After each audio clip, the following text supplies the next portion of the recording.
the Reds versus the Force. New injuries on this one. Reds returning from a bye, so no new injuries. The Force, Ollie Callan did his neck and was stretched off last week, so I don't expect we'll see him back this week. And then Tony Pulu went off for concussion, so we'll see how he goes. If he's not back, likely to just see Zach Kibarigi throw in there. And then returning, we have, for the Reds, maybe Hunter Paisami.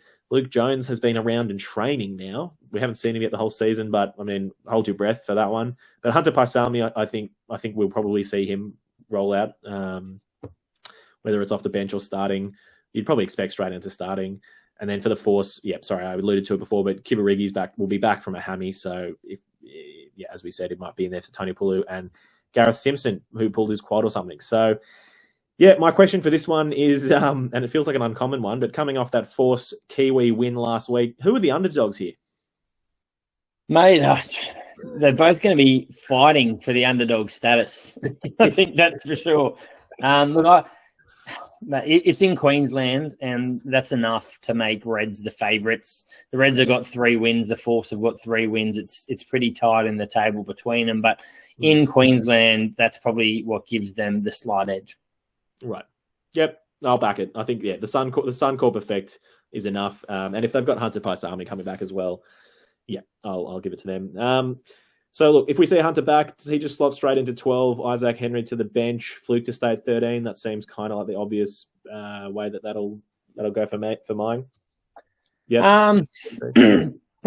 Probably. I wouldn't hate to see Paisami work his way back in off the bench, and he's someone who could be a great impact for them. Isaac Henry is playing relatively well, so I wouldn't hate seeing him start in the 12 jersey and maybe come off not long into that second half with Paisami sparking the D and the attack, hopefully for the Reds. But I think if you're going, most likely it's probably Paisami to come straight back in. Very good. And otherwise, I think so. Liam Wright is still out injured with his broken hand. Another player who I should have said might fit and coming back is Sarah Uru. I can't remember what the update is with him. If he's back, surely he goes straight into the 6 jersey. Yes, please. Otherwise, they had Jake Upfield was the option there last game, and nothing against Jake Upfield, but he's no Sarah Uru. So, Sarah Uru's felt shackled playing in the locks in the early part of this year, and we haven't seen him stride out. And this is a game that, if he gets in that 6 jersey, he can sort of throw his name back up into contention and go, hang on, Eddie, don't forget about me, because he loves a bit of unstructured play. He loves a bit of open field footy, and this was one that I reckon could suit him. Absolutely. And so that is, of course, joining Fraser and Harry Wilson back row. Like I said, Luke Jones, you could possibly see him, but don't. Mate, we're not seeing him. I won't say we're seeing him until we see him actually named in the lineup, because I agree. Yeah, he's been out for a long time, and there's been some umming and ahhing around him. I wouldn't be banking on him. Yeah. Now, speaking of, you brought up Eddie a second ago. One of the things I loved out of the Wallabies camp, I don't know if you read this one, but I was going to say, can Suliasi Vunivalu deliver like he did in the last game he played for the Reds? And one of my favourite things was at the Wallabies kind of spring or summer get-together was Eddie Jones walked out with a full-blown cattle prod and just walked into the middle of the room and went, "Where's Vunivalu?" And just started hunting him down. And Vunivalu's eyes went bloody wide and was like running away from Eddie Jones. Mate, that might have been the first time we've seen Suliasi get to full pace. That could have been it. Eddie could have gone, I'll get him there. Don't you worry. I'll let him. He's either going to tear that hammy or he's going to run quick. 100%. Rennie wanted to see wanted to see Vunivalu going 100% at training. Eddie just went, look, you're going 100% at training or you're getting zapped, son. You're getting put down, mate. You don't have an option here. So I'd love that performance of Sully last matchup is enough to get him another start. You want to see if he can build some consistency in that performance. So it means your wingers are hopefully Pataya and Vunivalu, Jock Campbell in the 15 jersey. I have loved Pataya at 15, but that's where I think we see that back three. If you shift Pataya to 15 to give him another crack there, which I don't think they will, it means you get to bring Dungunu back in, who has been very good in patches for the Reds this year, and not throwing as many silly offloads and things. But we haven't seen much of him in the last few weeks. This is true. And now the question I realised that we haven't put in here that we should be asking is James O'Connor. So remember, he kind of had fallen out of favour and was not playing 10. Lawson Crichton was starting, but then he came back in their last game before the bye, started at 12 and had an absolutely awesome game at 12. He scored that or set up a try assist for a try where he kind of made this awesome run, bumped through 2 players, looked like in some of the best form we've seen him in this year. Do we just see JOC going straight back to 10, particularly with Hunter coming back? I think so. That's a spanner in the works that I forgot about the whole Isaac Henry playing 12 thing. So, I think, you got to see Jock earning that 10 jersey again, with Liner getting a bit of a crack in the back end of this game, hopefully getting, 30 minutes or so. And whether that means we see Jock shift across at that point, if Paisami started, I think that's a good way for them to build. Yeah, well, look, if Jock's starting at 10, do we even see Liner on the bench? Because Lawson Crichton kind of offers that cover of 10 and 15, or even wing as well, whereas Tom Liner really is just a 10. Mate, there's a lot of versatility in that back line already. Like, if you cover Liner rather than Crichton, you've got Jock that can shift to 12. You've got Pattaya that can shift to fullback. Campbell can shift to wing if he's playing fullback, and Fluke to wing. Like, there's so much versatility in that back line. Paisami, the outside centre, So I don't think they'll be too worried about that when the rest of your team, other than Dungunu, can play most of the back roles. So for me, I'd like to see Liner. I think he needs another crack there. I think he's been great. All right, before we push on to the Force, is there any particular thing you think the Reds will be targeting to have a crack at the Force? Any areas that they'll have identified and want to have? I probably don't have anything super insightful to put here. I can't think of anything either, actually. As I asked the question, I thought, not really. But... Yeah, look, I think the Force back 3 have been chopping and changing a lot. Without Callan, they probably lose someone who's strong over the ball. If Fines moves back to the bench with Gareth Simpson back, they lose another strong on baller. They don't have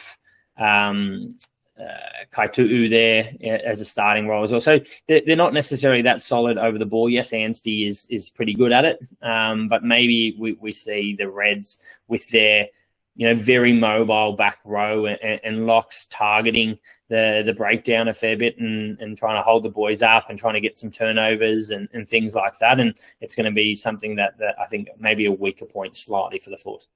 I love that when you can tell we're 2 forwards on this podcast. I love that when you say back 3, we're talking about the back row, not the outside backs. The important back 3. So I knew exactly what you meant, though, as well. I was like, I know what I'm talking about it. But yeah, all right. Well, look, let's jump to the Force. You made some great points. First of all, Isaac Fines, surely he's your best halfback by a mile. He offers so much, as you said. He's an on-baller. He's explosive. He runs. He offers threats at the breakdown.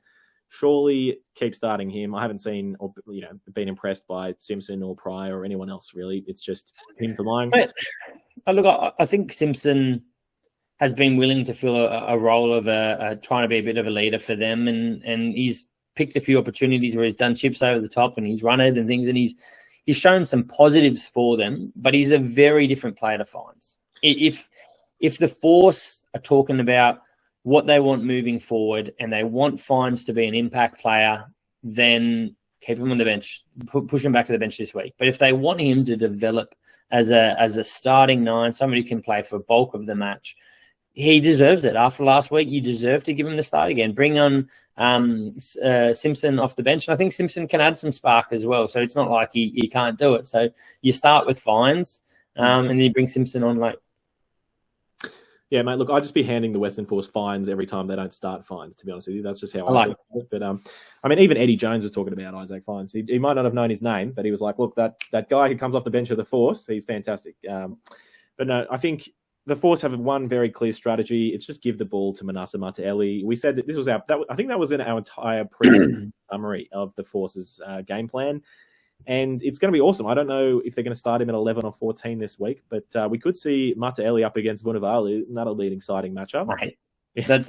That's the lineup you want.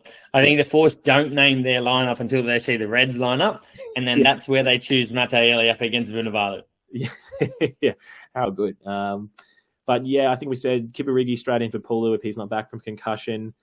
We've talked about half the halves. The back row, Wells back. I think you're starting Wells at 8. Voyas after Raboni. He had been brought in to fill a gap for Wells when Wells wasn't there. But I think Anstey's been playing incredibly. Wells has been awesome. Without Callan, who do you fill in there as your third back row and else? I think we're probably going to see what they did a few weeks ago, and that's shift Anstey into 7. He is the strongest on baller of the rest of that forward pack back row. So I think that's probably what they'll do. I do think they're missing something in that combination if they've got Vose Arthur in there as well.